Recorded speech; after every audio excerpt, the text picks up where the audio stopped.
आज हम पढ़ाई करने वाले हैं spiral model. Spiral model basically उसका एम था कि वाटरफॉल मॉडल में जो जो क्षतियां थी, जो जो खामियां थी, उसको उसको ओवरकम करने के लिए ये स्पाइरल मॉडल बनाया गया है 1986 में बेरी बोहम ने। और उसने जब ये मॉडल बनाया तब उसने उसका नाम दिया था spiral model of the software development and enhancement. What I am saying, enhancement. तो ये मॉडल क्या है कि बेसिकली जो क्षतियां थी वाटरफॉल मॉडल में, जो त्रुटियां थी, उसको ओवरकम करने के लिए ये मॉडल बनाया गया है। तो ये मॉडल के बारे में पढ़ाई करते हैं म्यूजिक के बाद। Camera rolling action.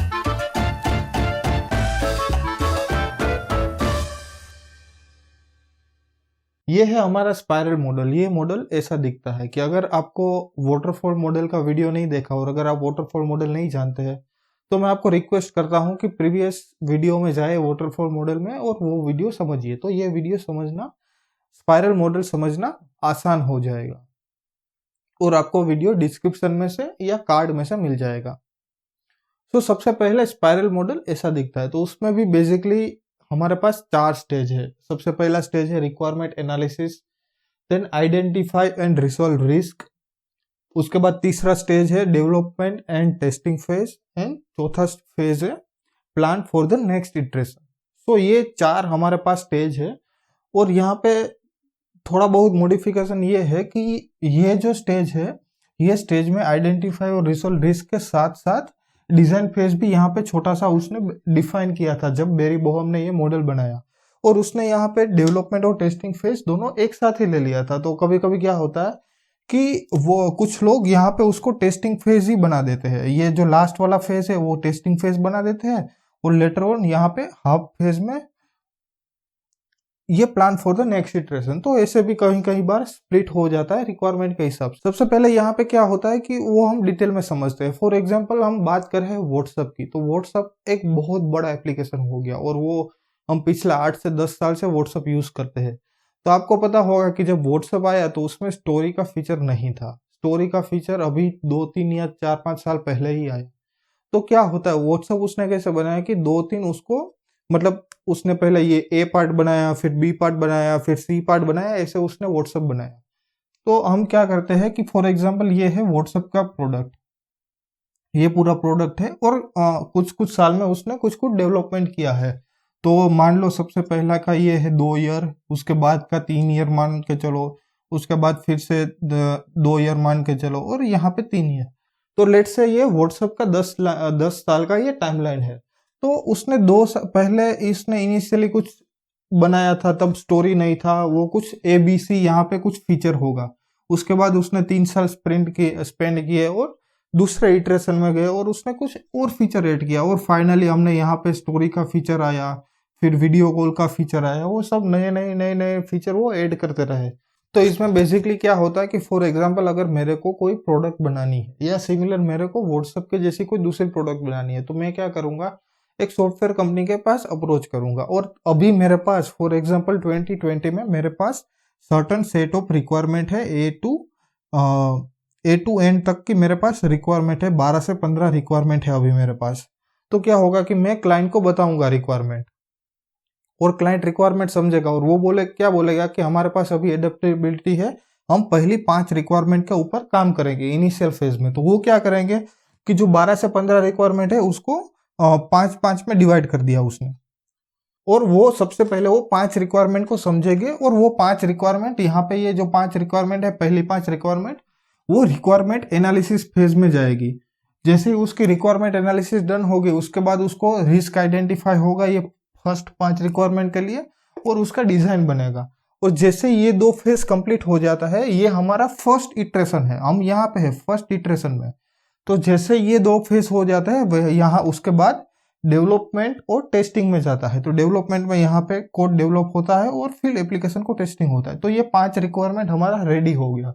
उसके बाद क्या होगा, ये हम 4th फेज में आएंगे स्पाइरल मॉडल के। और यहाँ पे क्या होगा कि नेक्स्ट इटरेशन में क्या करना है उसका प्लान तैयार होगा।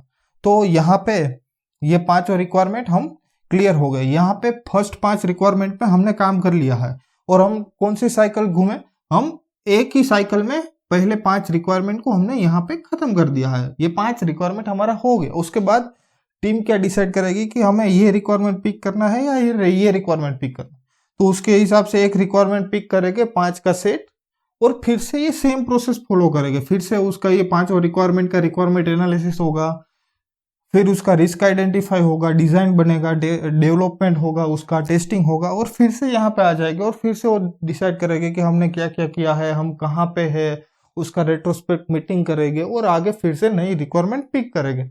तो ऐसे हमारा स्पाइरल मॉडल चलता है। तो यहाँ पे हमें एक चीज तो क्लियर हो गई कि स्पाइरल मॉडल में क्या होता है कि हमें रिक्वायरमेंट बार बार चेंज करनी पड़ती है या नई नई रिक्वायरमेंट हम ऐड कर सकते हैं। फॉर एग्जांपल इनिशियली हमारे पास यही रिक्वायरमेंट थी, 10 रिक्वायरमेंट थी, और क्लाइंट के दिमाग में आया 6 महीने में ये 2 साइकिल खत्म हुई और क्लाइंट के दिमाग में आया कि मेरा कुछ और रिक्वायरमेंट ऐड करनी है, तो वो यहाँ पे थर्ड साइकिल में रिक्वायरमेंट ऐड कर सकता है। तो यहाँ तक तो समझ में आ गया और क्या क्या हम कर सकते हैं स्पाइरल मॉडल में। तो हम आगे देखते हैं कि हमें स्पाइरल मॉडल कब यूज करना है और उसका एडवांटेजेस और डिसएडवांटेजेस क्या है, वो हम अब देखते हैं। तो अब हम बात करेंगे हमें कब स्पाइरल मॉडल को यूज करना है। तो सबसे पहला पॉइंट है कि ये मॉडल ही, मैंने जो पहले बताया कि ये वाटरफॉल मॉडल को ओवरकम करने के लिए मॉडल बना है। तो वाटरफॉल मॉडल में जो जो खामियां थी, जो जो क्षतियां थी, वो ओवरकम करने के लिए ये मॉडल बना है। तो हमें सोचना है कि कब वाटरफॉल मॉडल हम नहीं यूज कर सकते, वो सिनारियो में ये मॉडल हम यूज कर सकते हैं।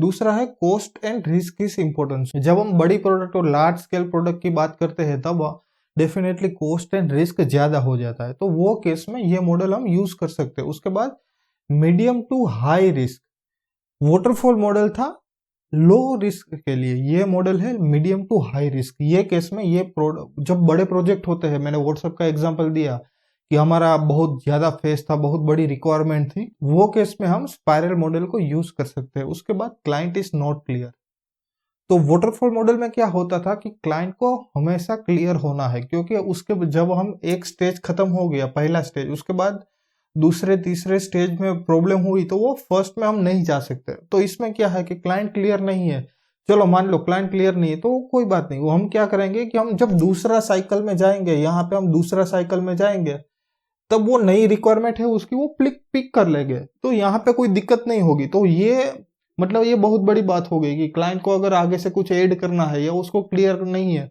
तो हम स्पाइरल मॉडल पे जा सकते हैं। और डेफिनेटली कॉम्प्लेक्स रिक्वायरमेंट होगी, अगर क्लाइंट क्लियर नहीं है तो रिक्वायरमेंट उसकी कॉम्प्लेक्स ही होगी, कॉम्प्लेक्सिटी होगी, उसीलिए तो दिक्कतें आती है। तो ये फेस में हम स्पाइरल मॉडल के साथ जा सकते हैं। उसके बाद हम देखते हैं कि उसका एडवांटेजेस क्या है। तो ये सबसे बेस्ट मॉडल होगा रिस्क एनालिसिस और रिस्क हैंडलिंग के लिए। जब रिस्क ज्यादा हो जाता है तब हम ये मॉडल यूज कर सकते हैं। उसके बाद है गुड फॉर लार्ज प्रोडक्ट। तो हमने यहाँ पे भी बात की कि ज्यादा साइकिल है, medium to high risk project, तो ये बड़े प्रोडक्ट, बड़े जो प्रोजेक्ट होते हैं, बड़े जो एप्लीकेशन बनानी है, उसके लिए ये अच्छे से सूट करता है स्पाइरल मॉडल। उसके बाद है कि स्ट्रॉन्ग अप्रूवल एंड डॉक्यूमेंटेशन। तो यहाँ पे क्या होता है कि हम पहले ही साइकिल में हम घूम रहे हैं, तो पहली साइकिल में क्या होगा कि हमारे पास डॉक्यूमेंट्स हो गए, हर एक रिक्वायरमेंट का अप्रूवल होगा। तो जब दूसरी साइकिल में जाएंगे तो हमारे पास वो सब बना होगा, हमें फिर से बनाने की जरूरत नहीं है, वो हम यूज कर सकते हैं। तो इसमें स्ट्रॉन्ग अप्रूवल और स्ट्रॉन्ग डॉक्यूमेंटेशन हो जाएगा हर एक फेज में। उसके बाद है कि additional functionality can be added easily. तो पहले साइकिल के बाद हमें दूसरी साइकिल में एडिशनल फंक्शनैलिटी ऐड करनी है तो इजीली हो जाएगा, उसमें कोई बड़ी बात नहीं है। फिर से यहाँ पे रिस्क वालों को रिक्वायरमेंट वालों को बताएंगे कि भाई हमें ये ऐड करना है, वो बोलेंगे कि हाँ हम कर देंगे, बात खत्म, यहाँ पे इजीली सब हो जाएगा। उसके बाद है कस्टमर सेटिस्फेक्शन। अब कस्टमर सेटिस्फेक्शन ये सबसे बड़ी बात होती है, क्योंकि हम पैसा लेते हैं तो कस्टमर को खुश तो करना ही है। तो उसमें क्या होगा, कस्टमर को आगे चाहे कुछ चेंजेस करवाना है, ये करवाना है, तो दूसरी साइकिल या तीसरी साइकिल या चौथी साइकिल में ये सब चीजें होती ही रहेगी। तो कस्टमर हमेशा खुश रहेगा कि उसको पहले, इसमें वाटरफॉल में क्या डर होता है कि अब गलती हो गई, काम आगे बढ़ गया, तीसरे फेज में या चौथे फेज में हो गया और अब कुछ ऐड करना है तो दिक्कत हो जाएगी। तो यहाँ पे ये चीजें नहीं होगी। उसके बाद हम देखते हैं कि डिसएडवांटेजेस क्या है। तो can be costly and complicated product, because यहाँ पे इतने सारे फेजेस है, इतने सारे हम स्पाइरल खत्म कर रहे हैं, तो कॉम्प्लेक्सिटी डेफिनेटली वो प्रोजेक्ट की ही इटसेल्फ ज्यादा हो गई। उतना डॉक्यूमेंट मैनेज करना है, उतने लोगों को मैनेज करना है।